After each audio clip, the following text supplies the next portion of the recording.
Kandusanan sa usa ka utang nga dili bayran. Ang atong letter sender karon mao kini si Rebecca nga wala magproblema sa iyang mga utang. Mao kini ang iyang sulat nga gipadala.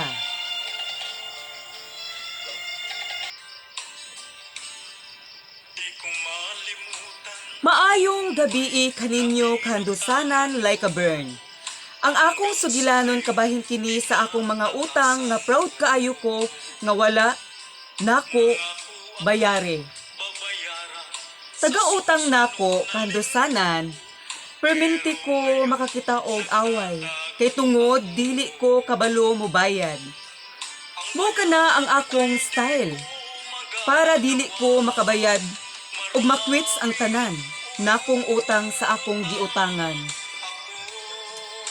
Ang akong problema karon kandusanan, daghan man gihapoy magpautang nako nga kabalo man unta sila nga dili ko kabalo mobayad. Palihog tambagi ko sa inyong tambag balibag and more power sa inyong programang kahandusanan nga wala pa marehistro. Mao katong sugilanon sa atong letter sender nga si Rebecca. Mayong gabi da sa imo day Rebecca. Nagpadakag sulat pero walay Lugar. Wala niya walay butang i address. address.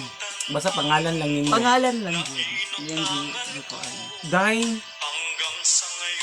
balik ko na ako mayong gabi. Day, uno na on po di mo day. Di mo kakabalong bayad og utang, no? Nagpadala pa kag kuan kanang sulat diri sa among istasyon.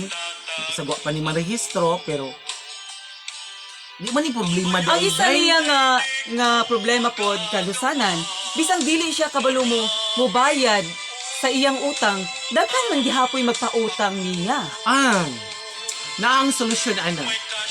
Ganahan siguro ang kanang iyang giutangan nga awayon niya para bibo ang ilang pamuyo.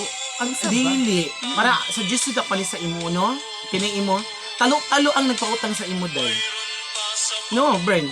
Talo-talo oy. Na siguro na gilukdo. Kasi naglukdo na og takuri o unsa ba kaldero.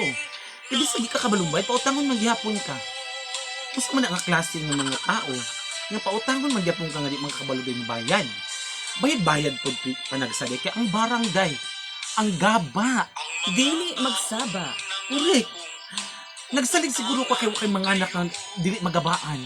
Dahil lisod ka ayo di ka mabayad ng utang. Day, tuon-tuon po og bayad. Correct. Kung aduna kay Tuon. mga utang. Lisod ka ayo. Pwede man siguro nga magdata-data siya, no? Oh, pag data-data sa dos or piso, Malipay na ang imong giutangan, ana. Oo, malipay na siya. Kana po Watagan mo nagpautang siyang sa piso. imo, kana nagpautang pod sa imong haday. Kuan man na day mga daot pod day butok day sige kag pautangon niya dili ka kabalong bayad. Pagbayad. Kay basig, unsa ni basig dalisuan na pod siguro kabuhi siguro ni nagpautang sa imo day. Siguro na kay arawan. Proud kaayo ni atong letter sender kay di siya kabalo mo bayad. Tama, oh. Oh, proud kayo siya sa Grabe iyang gid. Oh, grabe gid ka. Padala magsulat sa among Oo. istasyon nga di man ka kabalong bayad. Abi na kung unsa ni iyong problema. Tapos ang iyang style, iyang awayon ang kanang iyang giutangan para makwits ang tanan. Mao na iyang style. Tanawan ng imong style di ay. Mangaway pa man gani ka sa imong giutangan nga di man ka kabalo mo bayad. Awayon pa nimo. Unsa man ka klase ng pagka babae? Dai, bayad. Murag mo sa Diyos mo, bayad. Kay mas maayo man. Ana ra gud ang kailangan ang niyang buhaton kahandusanan nga magdata-data. Untuon po siya ka ng bayad. Basta Bayad data-data. piso lang gud, data-datag piso, malipay na gud ang utangan niya. Mas the best on ka namang dadadata day. Kay muga may Adlaw gamay man. piso-piso ra gud Oo. ara gud. Para di ka Naman madak-an siya. pod. Para di na Naman pud ka siya. mangaway. Ayaw pangaway. Uy, kay ikaw mali utangan. Padala pag isulat ni ikaw mali utangan. Unsa naman taong ka, uy? Dahil Rebecca, salamat kayo sa imuhang pagpadala og sulat din sa among istasyon nga wala Wala pa pa maris. marehistro. Dahil pag magpadala kag sulat sunod dahil kana gid nga ikaw ang nabiktima. Dili Ikaw man kay din ang ikaw biktima. biktima. ikaw man ang biktima sa imong gipang utangan. Daghang salamat sa imong sulatan po nga imong gipadala sa among istasyon. Hello mga kahandusanan! Salamat sa inyong pakikinig sa among programang Kahandusanan. Huwag niyong kalimutang ang- mag-subscribe sa among YouTube Oh, channel, Like a Bird yes. Aninon. Og sa mga tao nga adunay mga sugilanon sa kinabuhi, ipadala lang sa among GCash account o sa among hotline sa Palawan. Yes. Maraming salamat.